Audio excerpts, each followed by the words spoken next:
Olá, é com grande prazer que apresento a vocês a live de lançamento da obra literária Laroye Exu. Essa obra tem como autor o jovem estudante de História e poeta Vitor Hugo. Para a construção desse trabalho, tivemos a felicidade de contar com a participação de grandes nomes da militância afro-brasileira. Esse projeto foi um projeto contemplado pelo edital de fomento da Secretaria Municipal de Cultura e Turismo, da Prefeitura Municipal de Duque de Caxias, através da Lei Federal de Emergência Cultural Aldir Blanc. Esse projeto tem como objetivo dar luz a essa questão das matrizes africanas nesse momento tão difícil, em que o respeito é a palavra fundamental.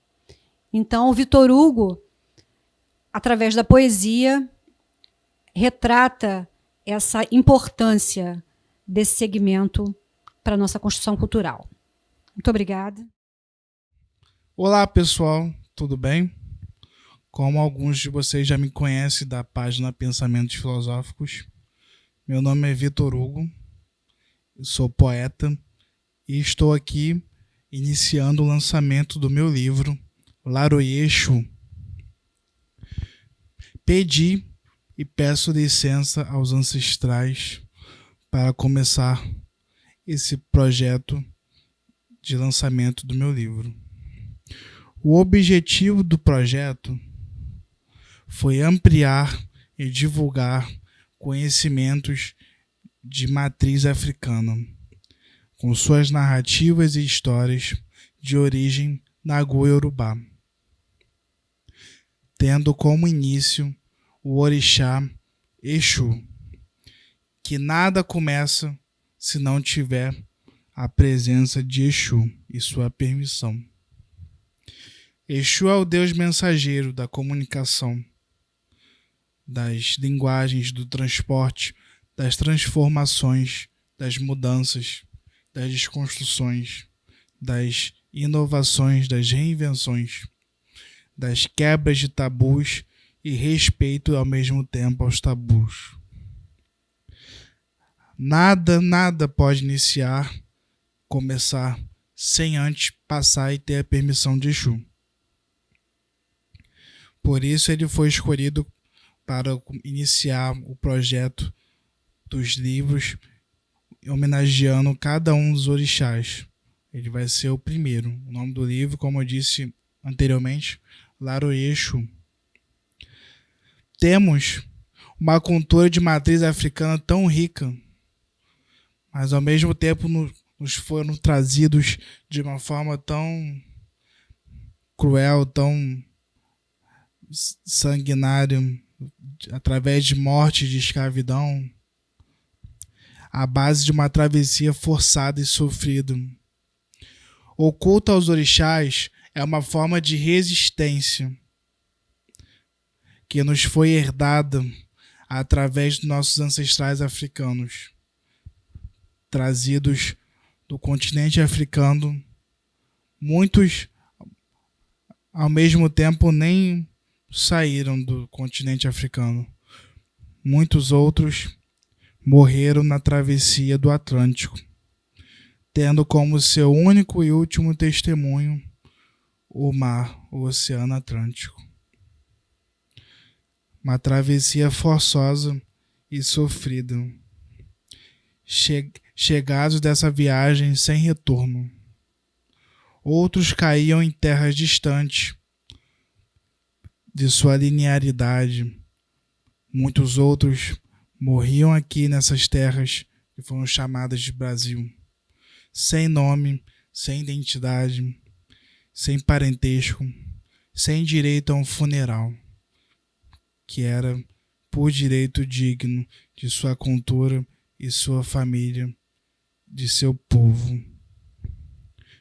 Não apenas uma morte física, mas uma morte linear, cultural, apagados de sua história, de sua identidade, sua religiosidade. A morte de um povo em África não significa apenas o seu extermínio, o seu genocídio, mas por fim a sua história. E com muita força, com muita resistência, com muita luta, foi preservado e continuado as narrativas e histórias de um povo. Nesse caso, no livro estou tratando do povo Nagô-Yorubá. Tarefa atribuída ao que os europeus franceses chamaram de griots. Os contadores de história, pessoas que eram por muitos anos treinadas para levar as histórias de seu povo através de narrativas e tradições de história oral. Por viagem forçada, as narrativas de cunho Nagô-Yorubá sobreviveram e resistiram até hoje, através de religiões de cunho de matriz africana como o Candomblé e a Umbanda. Nesse momento, vou falar agora do meu estilo poético presente no livro. O nome do estilo poético é chamado poesia desencruzada, onde não tem início e não tem fim. Ela pode ser começada, terminada por qualquer página. E isso é muito a forma que Exu nos traz. Essa força de começo e fim e começo. Como eu escrevi num poema meu, o começo e o fim e o começo. A ordem, o caos na ordem. Essa linearidade onde pode ser mudada, transformada. Exu matou um pássaro ontem com uma pedra que só jogou hoje. É atemporal. É resolver os problemas, no caso, para ontem.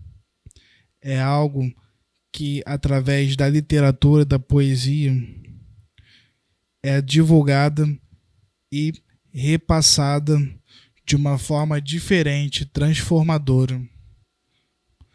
Das narrativas de Exu, por uma linguagem poética, desconstruída, reconstruída, por uma forma onde, mais uma vez, é quebrado os tabus. Por exemplo, nesse caso, da poesia. Sem ser de uma outra forma transformadas, sem ser versificadas. É uma outra forma de ver poesia, de se escrever poemas. Como um poema que eu escrevi, na história de Exu também, ele faz pedra ser sal e sal ser pedra. Esse poder de transformação, de mudanças constantes. Com o nome de um poema também no livro, Reciclo. Sempre se reciclando, se transformando. Novos ciclos através da destruição e construção e reconstrução constante. Temos sim que estar sempre em mudança, pois a partir da quebra de paradigmas é possível novos caminhos, novos rumos, novas formas de ver poesia. Através da transformação e da desconstrução de olhares, preconceitos, linguagens, formas de transformar o mundo. E agora, o convidado Rui Simplício, músico, instrumentista, onde fará uma apresentação musical que remontará às tradições africanas, ao vivo agora dos Estados Unidos. Com você, Rui.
Valeu, valeu, valeu, valeu.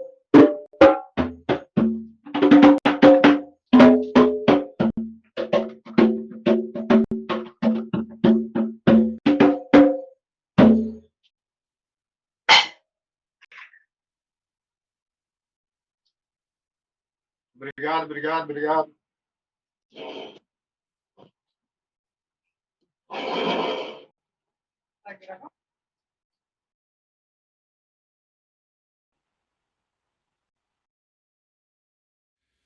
Agradeço muito, Rui, a sua participação no lançamento do livro Laroye Exu. Estou muito emocionado, sensibilizado por ter ouvido essas músicas que nos remetem às tradições e antepassados de origem africana. Muito obrigado por nos trazer essa rica oportunidade de poder presenciar e ouvir esse ritmo e a música de tradição africana. E agora, mais um convidado que tenho aqui para o lançamento do livro, a professora Yamara Viana, pós-doutora em História Comparada, professora da PUC. E agora é com você, professora Yamara. Olá, eu sou Iamara, historiadora, professora do Departamento de Estudos Aplicados ao Ensino da Universidade Estadual do Rio de Janeiro e professora do Departamento de História da Pontifícia Universidade Católica do Rio de Janeiro. Quero aqui parabenizar o autor Vitor Hugo e agradecer a honra de prefaciar este belo livro de poesias, Laroye Exu. Laroye Exu, o próprio nome já indica o que o livro traz. E eu quero destacar a sensibilidade do autor em trazer de forma lúdica, por meio das suas poesias, das suas escritas, dos diferentes poemas que ele apresenta nesse livro, a relevância do protagonismo de nossos ancestrais negros e negras e seus descendentes, que por meio da sua resistência permitiram que a religiosidade afrodescendente chegasse aqui no século XXI. Digo isso porque, como pesquisadora e estudiosa da escravidão no Rio de Janeiro, entendo que a diáspora africana, iniciada no século XVI, trouxe a marca da violência em todo o processo de escravização de diferentes etnias africanas.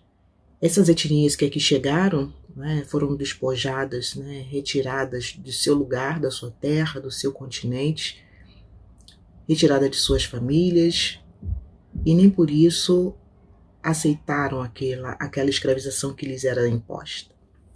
Nesse sentido, eu acho importante ressaltar que a poesia, de forma lúdica, que Vitor Hugo nos apresenta, nos possibilita pensar estratégias diferentes de se quebrar paradigmas forjados a partir dessa escravização.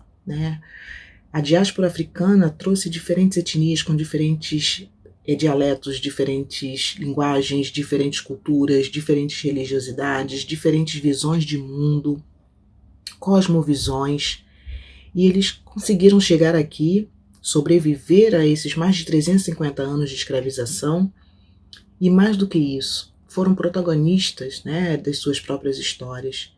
Os nossos ancestrais, homens e mulheres, africanos, africanas e também crianças escravizadas nesse processo, conseguiram resistir e conseguiram fazer com que nós tivéssemos acesso ao que eles deixaram, nos deixaram como grande incentivo, eu acho, para enfrentar o que a marca dessa escravização deixou na sociedade brasileira.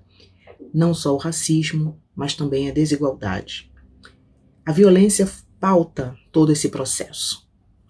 E a poesia do Vitor Hugo acaba nos demonstrando como nós podemos ressignificar os olhares com relação à nossa religião, a nossa história, a história dos nossos ancestrais, a história das religiosidades dos nossos ancestrais, a nossa religiosidade, os nossos corpos e como eles são vistos nessa sociedade. Ressignificar significa olhar de uma forma mais respeitosa, olhar como indivíduos, olhar com humanidade, e a poesia tem justamente esse valor. Então eu gostaria de destacar a importância dessa escrita do Vitor Hugo, tão jovem, porque ele consegue demonstrar que a poesia ela tem forma, ela informa, e possibilita pensar e repensar não só questões culturais, mas também questões políticas, econômicas, e de violência, que foi todo esse período da escravidão. Então, muitíssimo obrigada, Vitor Hugo, por me permitir ler o seu trabalho, conhecer o seu trabalho um pouco mais de perto, agradecer também pelo contato que tivemos, agradecer a possibilidade de estar aqui, e de parabenizá-lo diretamente por essa obra, e que venham muitas outras. Nós precisamos resistir, e resistir não é somente pelas vias, de forma tão pesada. Acho que a poesia traz esse lado mais leve, mais gostoso de dizer, nós estamos aqui, a nossa cultura importa, a nossa religiosidade importa, nós importamos enquanto negros. A nossa ascendência africana também importa. Muito parabéns, é um prazer imenso poder estar aqui nesse momento. Que venham muitos e muitos outros livros. Muito obrigada. Parabéns. Estou muito feliz com a participação da professora pós-doutora Yamara Viana, com a sua contribuição histórica em seu texto e em sua fala sobre o livro Laroye Exu. Muito obrigado, professora.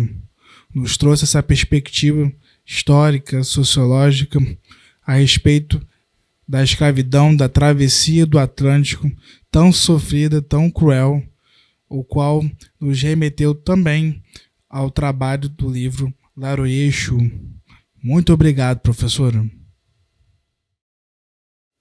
Estamos aqui com os convidados, a minha produtora Cássia e o ilustrador Spike Roger, para falarmos sobre o projeto criativo, onde a minha produtora Cássia escreveu o projeto através da Lei Aldir Blanc e como foi o processo de criação, de inscrição do nosso projeto, e com o ilustrador e desenhista que fez os desenhos que estão aparecendo na nossa tela agora, que estarão na capa do livro e dentro do livro, de Exu, que teve uma concepção de desconstrução e reconstrução, que foi a ideia e a essência de todo o projeto e a obra do livro Laroye Exu.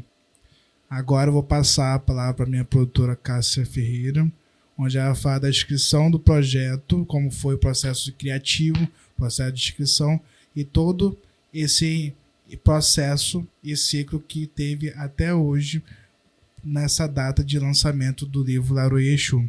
Fala aí, Cássia. Olá, é um grande prazer estar participando dessa construção. E foi bastante inusitado, né? Porque eu conheci o Vitor Hugo através de uma aproximação dos nossos gostos literários, né? Ele é um estudante de História da PUC, eu professora de Português e Literatura, e nós começamos a perceber que tínhamos gostos literários bastante próximos.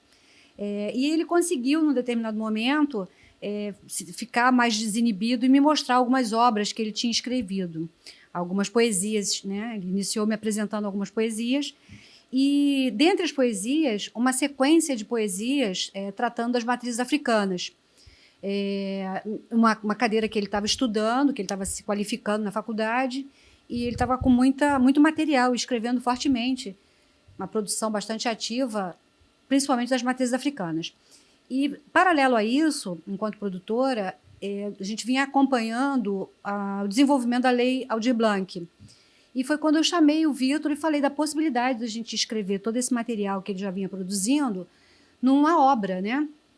Numa obra literária, falando e enaltecendo as matrizes africanas, que eu acho, além de tudo, um momento bastante propício para isso, né? Um momento político e social que nós vivemos, falar um pouco sobre a grandeza e a importância das matrizes africanas e o respeito que tem que se ter sobre a religiosidade e o sagrado de todos, né? E essa construção, a gente elaborou o projeto, né? Foi desenvolvendo as etapas mais administrativas do projeto e trouxemos para essa construção outros personagens, né? Entre eles o Leonardo, né? O desenhista e ilustrador, que já atua comigo em outros projetos. E aí eu trouxe o Leonardo, apresentei o argumento para o Leonardo, apresentei o Vitor Hugo, o autor da obra, ao Leonardo, e aí a coisa caminhou até a essa qualidade maravilhosa que a gente está tendo a oportunidade de ter agora em mãos nesse lançamento. Mas sobre a obra, sobre a materialização da obra, aí é mais o Leonardo que tem como falar sobre isso, né, Vitor? Isso mesmo. E foi a ideia de desconstruir e reconstruir uma imagem de Exu, que foi toda a essência e a concepção de toda a obra do livro Laroye Exu, onde, ainda assim, preservando e permanecendo com a ancestralidade, as tradições e a imagem que estamos comumente sabendo e conscientizando de Exu, mas uma atualização uma contemporaneização da imagem de Exu. Então pensei manter as tradições, mas ao mesmo tempo mantê-lo como um herói, como os deuses nórdicos como Thor, Loki, que ainda assim mantém uma tradição, mas ao mesmo tempo tem uma roupagem heróica. E o desenhista Spike Roger conseguiu, através de eu passando as minhas ideias que eu tinha em mente,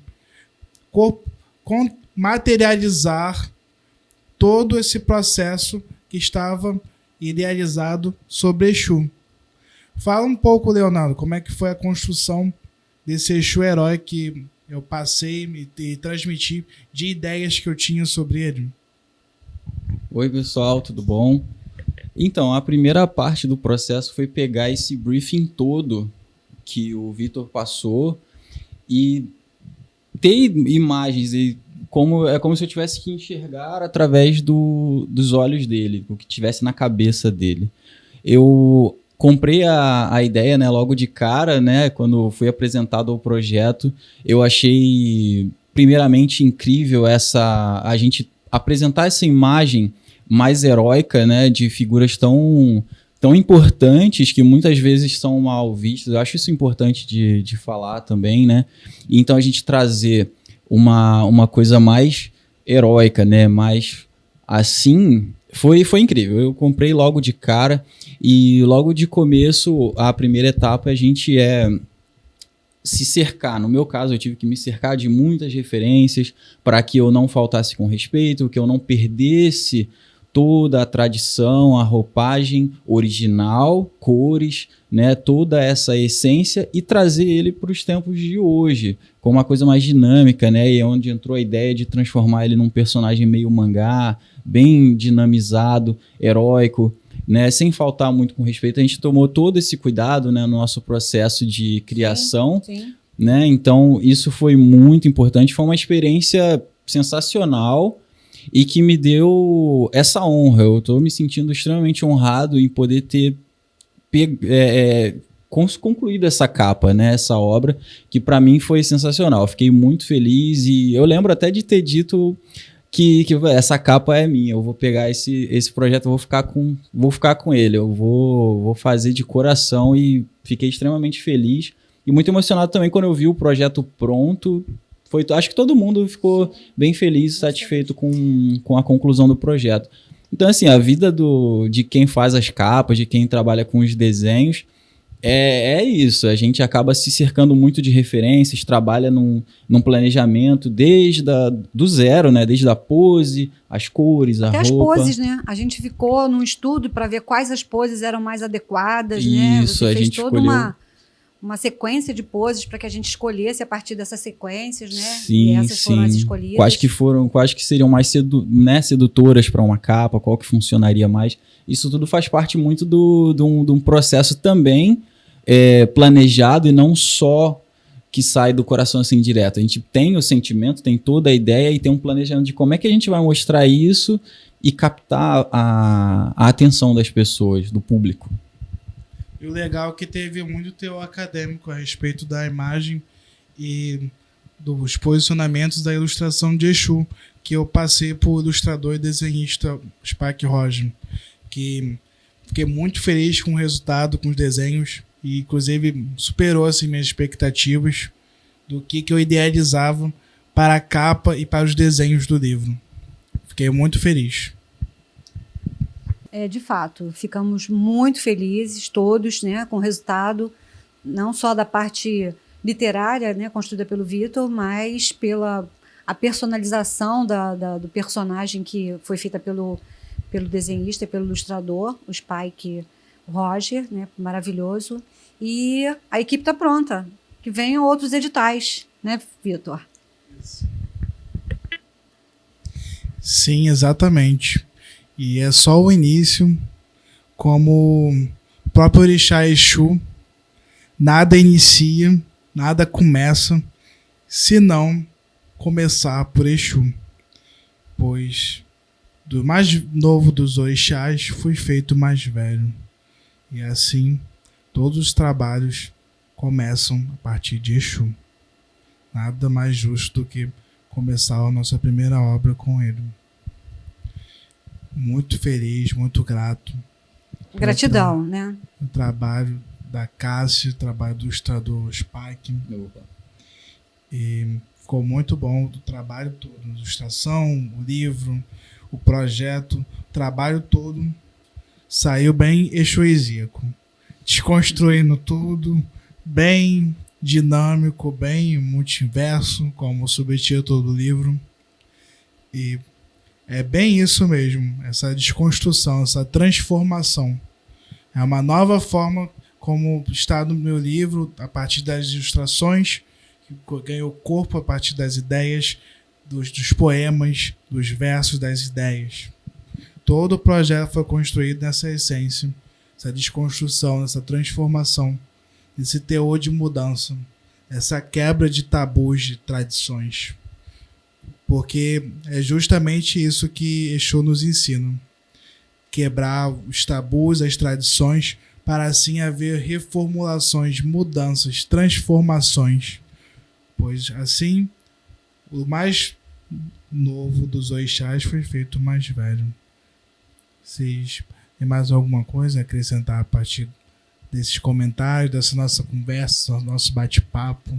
Não, eu agradecer, né, a participação, ter podido participar com vocês desse projeto. Muito obrigada. Eu agradeço também bastante pela oportunidade de trabalhar numa peça tão genuína quanto essa. E venham muitos editais aí para a gente participar. Com certeza. A equipe já está feita. Esse é apenas o primeiro, pessoal. E fica aí Gratidão. A fala da nossa produtora Cássia e o ilustrador Spike. Esse nosso bate-papo incrível que tivemos aqui no lançamento do livro. E eu agradeço a oportunidade, agradeço também a fala de vocês. Muito obrigado. Obrigada. E agora, estamos aqui com mais um convidado, professor, mestre, sociólogo, Hélio Ventura, onde falará a respeito da Lei 10.639, relações étnico-raciais, entre outros assuntos. É contigo agora, Hélio.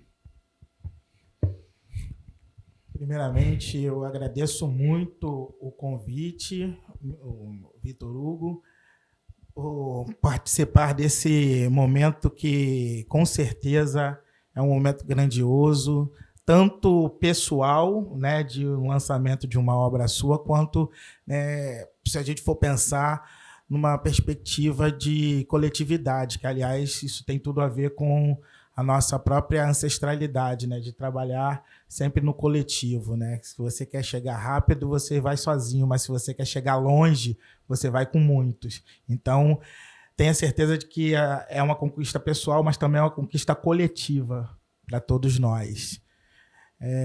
Então, eu sou o professor Hélio Ventura, como o poeta Vitor Hugo já começou a me apresentar, mestre em relações étnico-raciais e professor, né, de sociologia da escola pública aqui no município de Duque de Caxias.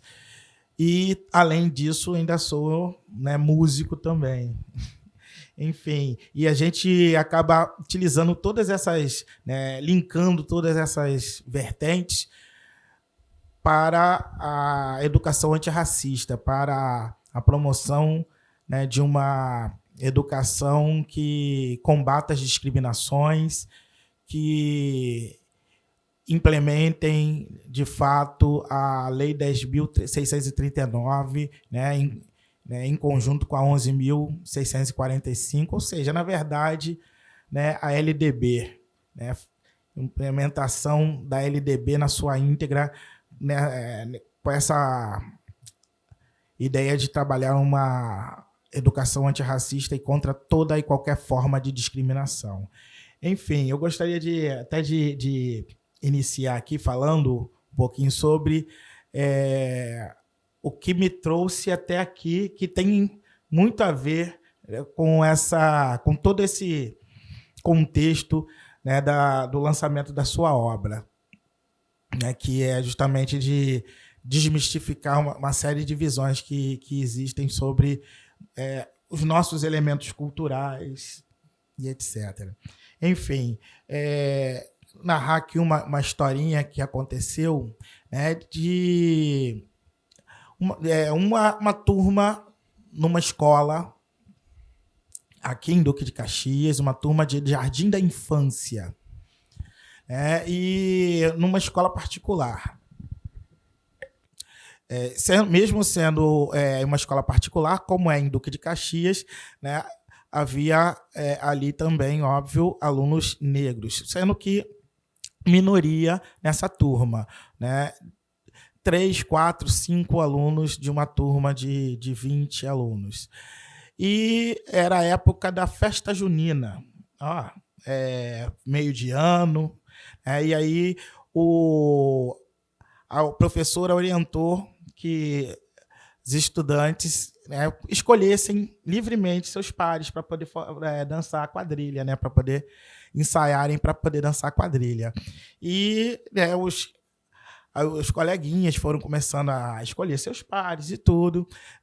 Um dos alunos, né, um menino negro, né, o mais provido de melanina dos 3, 4 alunos negros da turma, era muito introvertido e ele não, né, se arriscou a participar da escolha, ficou ali esperando, né, ser escolhido por alguém. E aí, né, vai passando o tempo, as pessoas vão escolhendo seus pares, e ele acaba não sendo escolhido por ninguém.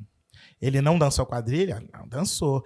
Ele acabou fazendo par com uma menina que também não foi escolhida por ninguém, que era uma menina portadora de síndrome de Down. Então, né, os dois esquisitos da turma, o pretinho e a menina com síndrome de Down. Essa história é uma história real e o menino sou eu. Isso aconteceu comigo com 5 anos de idade.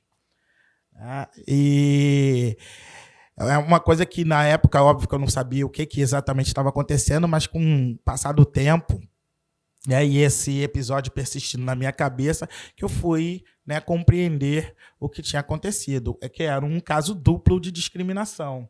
Um caso de discriminação, né, com um menino negro e com uma menina, né, com síndrome de Down. E nessa época as escolas não trabalhavam com nenhum tipo, né, não fazia nenhum trabalho de respeito à diversidade, às diferenças. E é uma coisa que, né, foi uma conquista de muito, muito tempo que foi acontecendo. E hoje nós temos, inclusive, leis que falam, né, sobre essa questão de respeito às diferenças e inclusão da diversidade.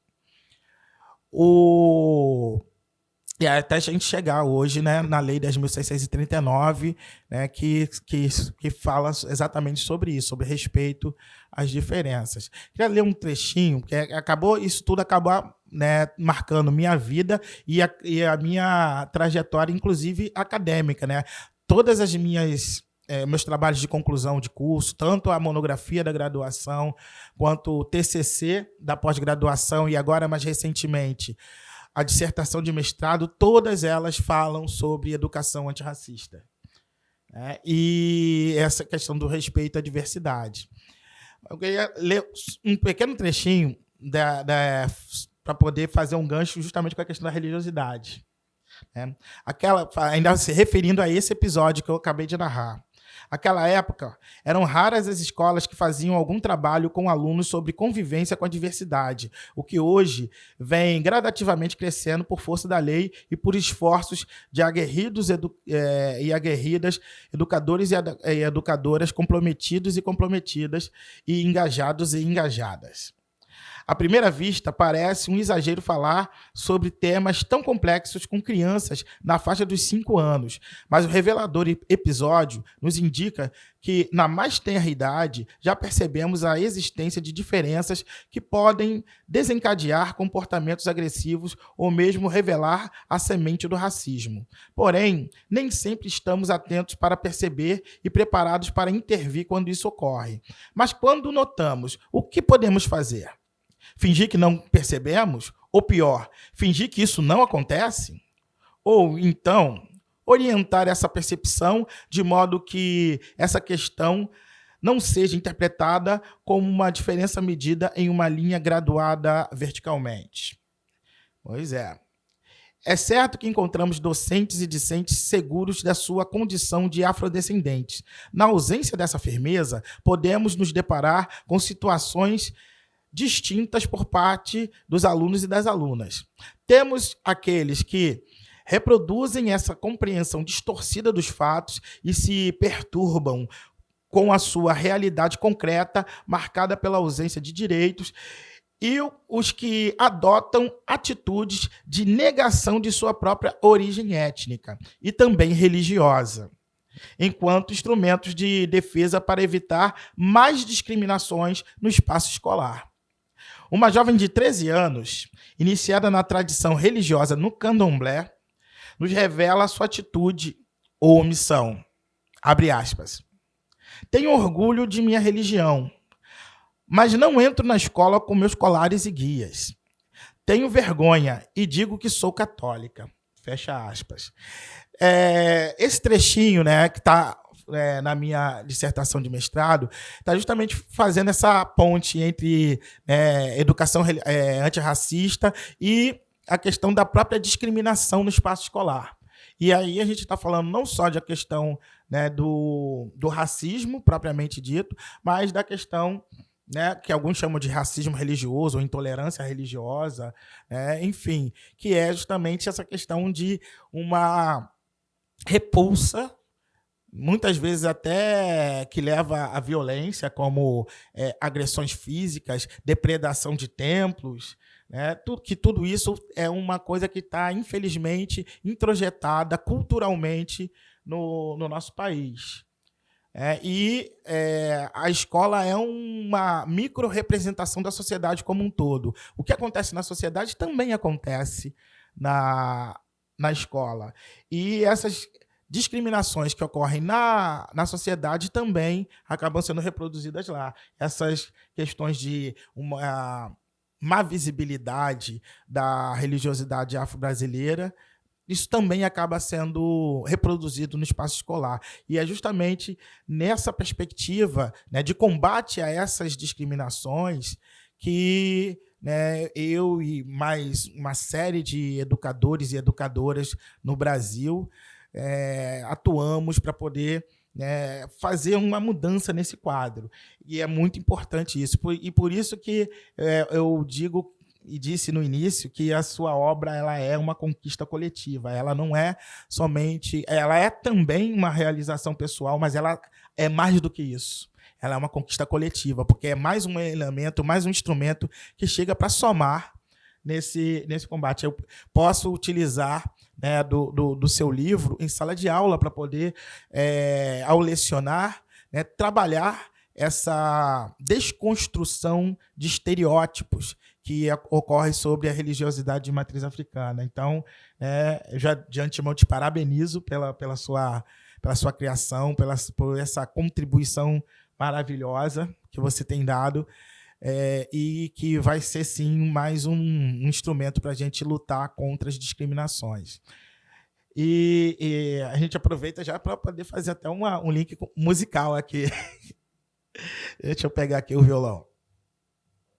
Sim, inclusive eu pensei a obra nesse intuito, para falar a respeito de intolerância religiosa, para cada vez mais pessoas poderem agregar e não excluir o outro, o diferente.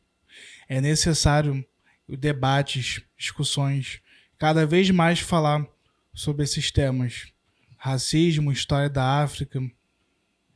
É necessário falarmos de respeito. Respeito à diversidade, seja ela de gênero, de étnico, racial, sexual, entre qualquer outra deficiência, como ele falou agora. E eu utilizo isso através das minhas poesias, da minha literatura, onde transformo o conhecimento que eu aprendi de história da África e das narrativas Nagoya-Yorubá nas minhas poesias, para que cada vez mais as pessoas possam conhecer mais sobre Exu e ter uma outra forma, uma outra visão de vê-lo, diferente do que é divulgado por aí. Tanto é que temos a imagem de um Exu mais moderno, um Exu herói. Porque eu pensei, por que temos deuses nórdicos como herói? Por que não colocar um deus Orixá africano na Goiorubá como um super-herói? Sim, ele pode ser um super-herói também. E existem recursos que podem ser transmitidos com conhecimento de África, como a música. Agora vamos ouvir o professor Hélio Ventura. É isso aí, vamos que vamos. Queria trazer para vocês aqui uma composição minha, né, chamada África Iá. Olha o nome da música, Iá, né, que significa mãe, né, África Mãe, nosso grande continente de referência. Muito bom trazer essa música. Vamos falar de África, então. Vamos falar de África e vamos falar de legislação e educação antirracista. Vamos nós.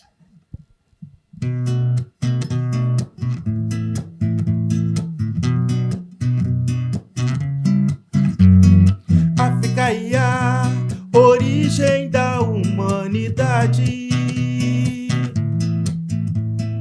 África e a resgate da ancestralidade. Conhecer nossas origens, desconstruir estereótipos. O orgulho de ser negro, despertar e alimentar. Ampliar os horizontes, descolonizar as consciências, a história e a cultura que devemos resgatar. África e a origem da humanidade. África e a resgate da ancestralidade. A história é focada numa idealização eurocentrada. É o colonialismo político e mental.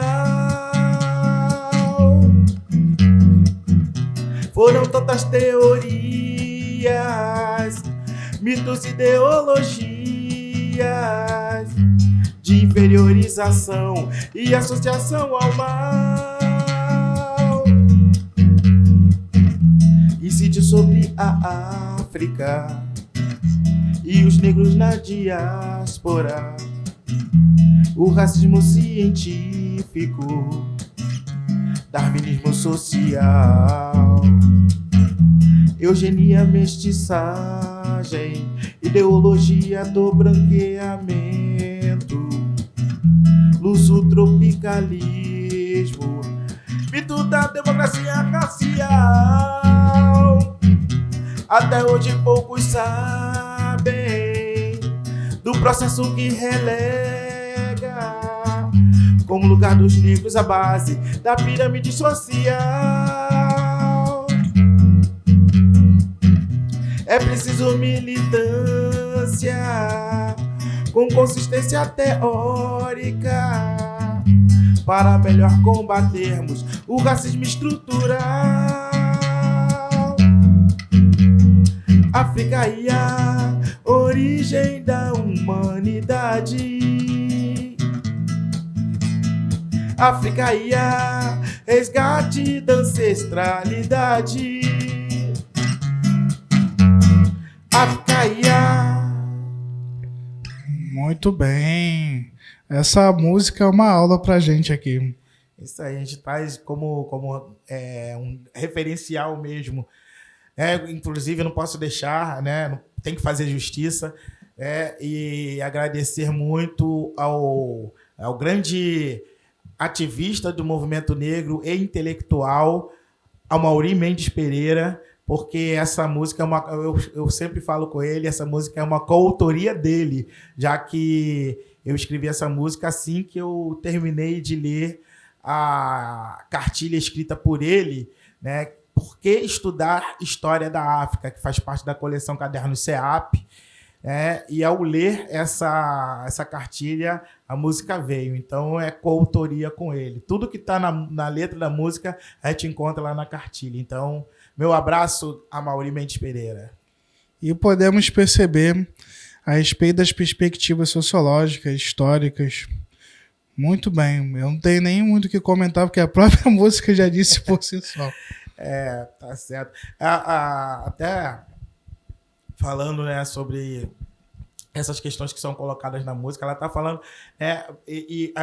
as primeiras frases, elas já são bem diretas e reveladoras, né, do que a gente se propõe com essa atuação da educação antirracista, né, que fala África e África, mãe, origem da humanidade, África IA, resgate da ancestralidade. Conhecer nossas origens, desconstruir estereótipos, o orgulho de ser negro, despertar e alimentar, ampliar os horizontes, descolonizar as consciências, a história e a cultura que devemos resgatar. Então, é isso. E fica aí a desconstrução, onde é muito a essência do Orixá Exu. A desconstrução, a construção e a reconstrução. É necessário cada vez mais destruir os preconceitos e construir respeito. Agradeço a participação do professor mestre Hélio Ventura, que além de professor é músico também. Teve aqui a sua participação artística, contribuiu muito para o lançamento do meu livro.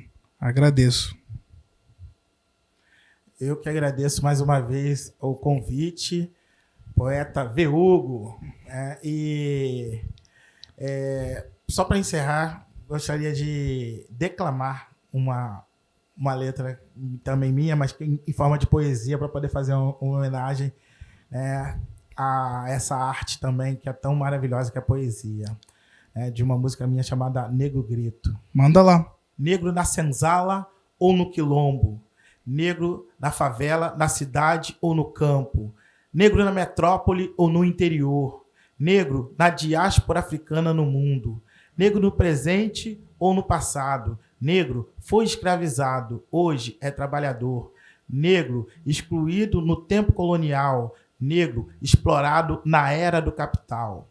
Negro tem direito à educação, negro quer saúde para sua população, negro quer emprego e habitação, negro quer respeito com sua religião, negro que resgata a sua tradição, negro ativista contra a discriminação, negro com orgulho não se molda no padrão, negro com autoestima não aceita sujeição.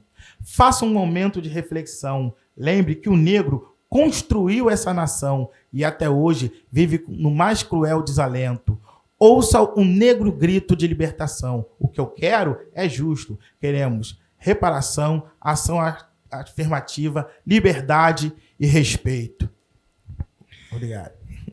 Agradeço. Continuando o poema dele, Exu, rei desse panteão. Muito boa essa contribuição. Agradeço sua participação, professor Hélio Ventura, com mais uma música e a sua demonstração artística aqui no meu lançamento. E agora chamo outro convidado, o pai Celinho de Omulu, Babalorixá, o qual fará a fala dele a respeito de religiosidade africana, entre outros assuntos. Agora é com você, pai Celinho. Olá, amigos. Otumbá a todos os nossos irmãos de religião. Eu sou o Babalorixá Celinho de Omulu. E eu estou muito agradecido e muito honrado de poder participar dessa live de lançamento do livro Lalo Exu, do nosso Vitor Hugo, a nossa querida Cássia Ferreira, produtora cultural, e a todas as personalidades que estão fazendo parte desse trabalho tão importante. Então, eu estou muito agradecido de estar aqui. E o tema me atrai muito, porque falar de Exu é de uma importância tão grande para mim, para todos que vão poder participar desse momento. O Exu, ele representa o amigo, o confidente. Quando eu falo de Exu, eu me lembro do fiel escudeiro, aquela energia que está sempre conosco, que caminha ao nosso lado que a gente pode dividir os problemas com ele do dia a dia. O Exu tem uma relação muito grande com a matéria, com o plano terrestre. E a partir daí a gente sabe que pode contar com essa energia no nosso dia a dia, no nosso trabalho, no amor, na profissão, no progresso, na defesa, na blindagem, na saúde. O Exu é tudo. Então é bom que a gente tenha, nesse momento, a gente tenha reflexão da importância que esse livro traz, da importância que essa live vai trazer para todos vocês, a importância do que, na verdade, esse grande orixá representa. Exu, o fiel escudeiro. Bom, quando se fala de Exu, nós começamos a falar de Bara, que é a denominação que refere a esse orixá. Iara representa o corpo. Então, o que mais seria do que a energia que mora dentro de nós mesmos? O Exu, ele tem o poder de influenciar dentro da nossa personalidade, porque nós lidamos todos os dias com energias diversas, com sentimentos diversos, e o Exu está atento a tudo isso para ser o nosso defensor. O Exu, ele faz o intercâmbio entre o orixá e o homem. Ele é o agente do astral. Ele leva os nossos recados ao plano superior e traz os orixás até a nós. Ele é o senhor das ruas, das encruzilhadas. Ele é travesso também, mas muito alegre, muito feliz. Come muito bem, adora comer bem e adora se apresentar bem também. O Exu tem o poder de persuasão, ele é muito envolvente e muito sedutor. Algumas pessoas acreditam que Exu represente o mal. O Exu nunca representa o mal. O Exu, ele simplesmente tem conhecimento da magia boa e má. Imagine vocês, num mundo tão difícil de se lidar como é esse de hoje em dia, existem pessoas que têm sentimentos invejosos, competitivos, outras pessoas utilizam de poderes maléficos e aquela energia está ali para nos defender, para nos garantir e para nos segurar. O Exu, ele é um mercador, ele faz negócios, ele sabe trabalhar com negócios, ele faz o movimento financeiro, ele cuida do capital de giro. O Exu é muito sábio na lida com o ser humano, como eu já disse anteriormente, por ele estar muito próximo dos valores profanos, dos valores materiais. O Exu tem o poder de conhecimento de causa e de filtrar isso. O Exu, ele não é perigoso, basta você saber lidar com qualquer um. Você precisa saber lidar com honestidade, com sinceridade e com verdade. Porque, antes de tudo, ele vai analisar o território, aonde ele pode pisar, e vai te analisar também. É muito bom ter a oportunidade de estar nesse momento falando nessa live, porque nós precisamos desmistificar a ideia de que Exu é o demônio. Exu não pode ser demonizado. Exu é o primogênito. Exu é o primeiro orixá, aquele que Olodumare delegou a função de cuidar das ruas, de proteger os humanos, de dar os caminhos e a liberação desses caminhos. O Exu está sempre ali à espreita, nos aguardando, para que a gente possa fazer o pedido, para que a gente possa clamar pela sua ajuda, e ele vai filtrar isso, e vai saber até onde ele pode nos ajudar, e até onde está o nosso merecimento de receber essa ajuda. Então o Exu tem essa importância, esse papel no candomblé. É tão importante a posição de Exu dentro da nossa religião que ele é o primeiro a receber as oferendas, imagine você. Quando se faz qualquer ritual, qualquer cerimônia litúrgica, nós oferecemos os agrados a Exu, para que ele libere as ruas, para que ele dê os caminhos que a gente precisa para chegar ao nosso objetivo. Então, o Exu, ele está à frente, ele está no comando, ele está na direção. Ele é imediatista. O Exu é muito rápido em tudo que faz. Ele é muito rápido e muito marcante em tudo que faz, na sua presença, na sua fala. Ele é transparente. É assim que eu defino Exu, com total transparência. Exu é o que é.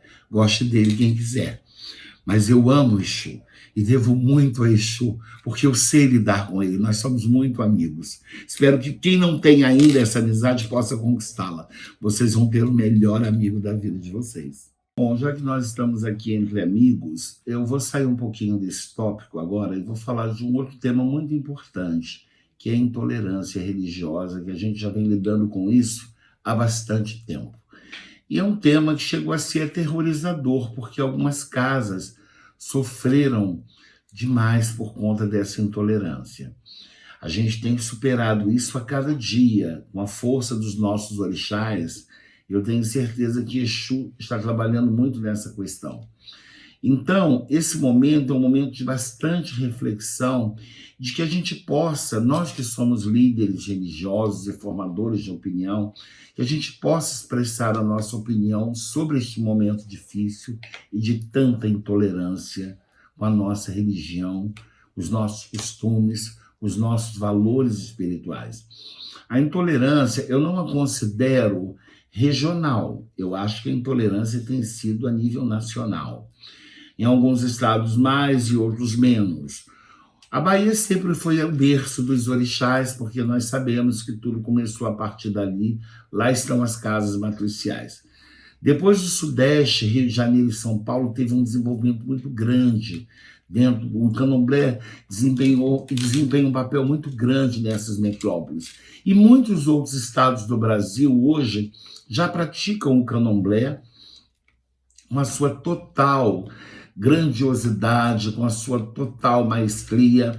O candomblé hoje é uma das religiões mais queridas e mais respeitadas por pessoas de níveis sociais e culturais diversos.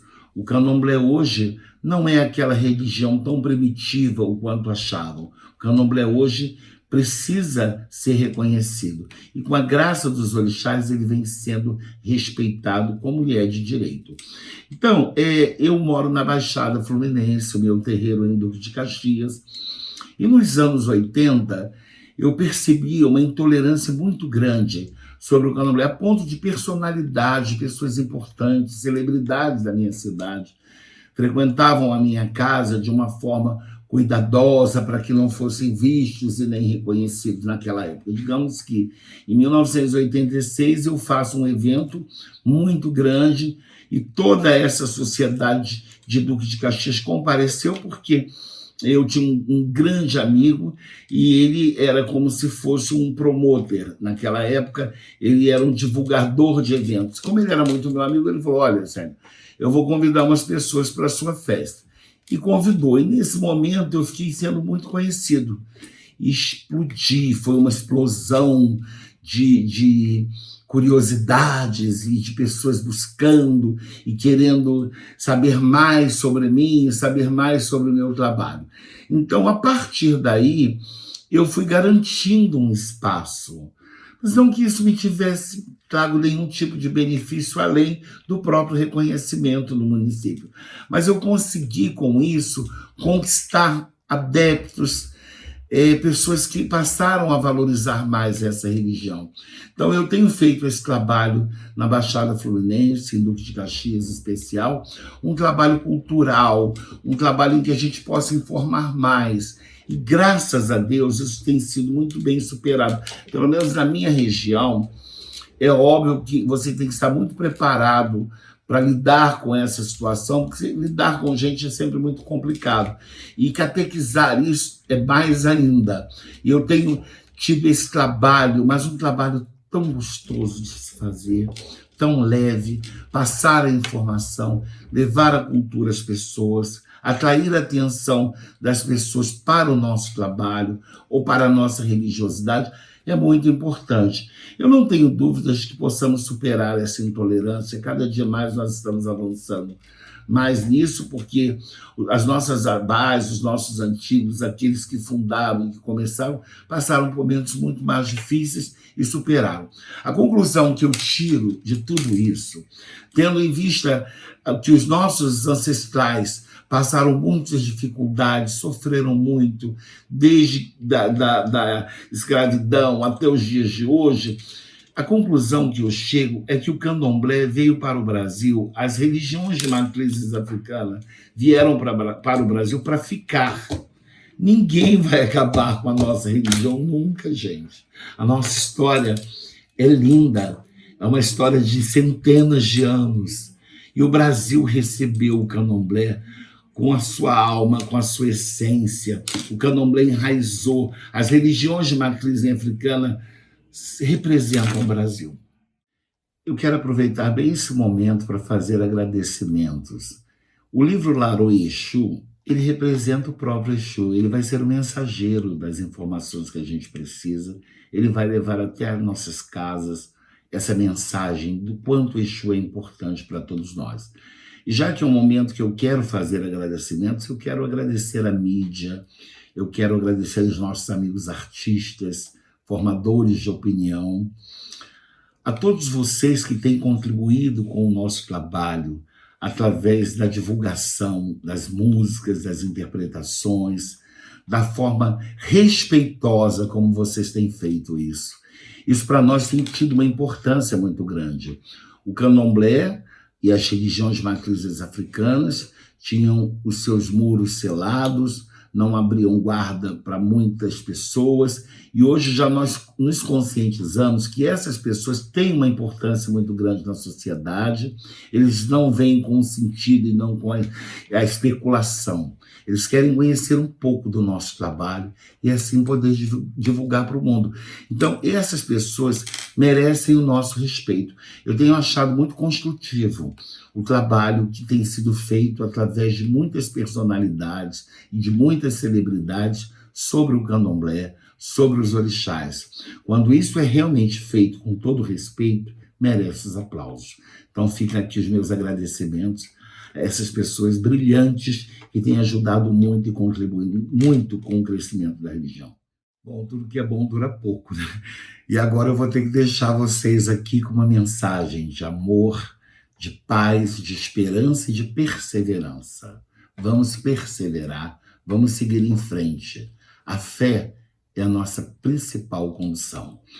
Que essa mensagem chegue até vocês como um acalento, como um apoio, como uma orientação.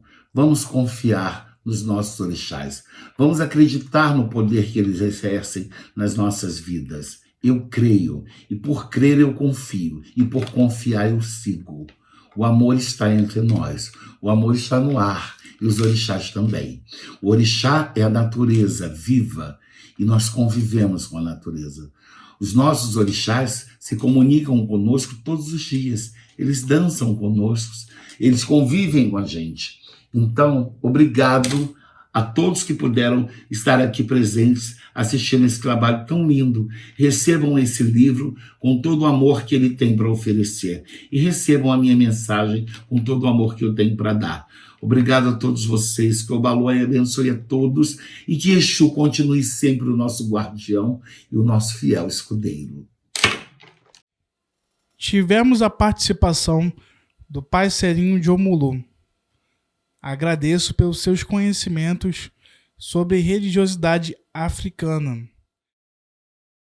Chegamos ao final da live de lançamento do livro Laroye Exu. Tivemos a contribuição de vários profissionais na construção desse trabalho. Entre eles, Cássia Ferreira, produtora da Chamego Artes e Produções, Spike Roger, ilustrador, Bruno Araújo, design, e o estúdio Megalos. Agradeço a participação de vocês nessa live. Curtem, compartilhem e comentem. Divulguem com seus amigos e com seus vizinhos. E até breve, pessoal!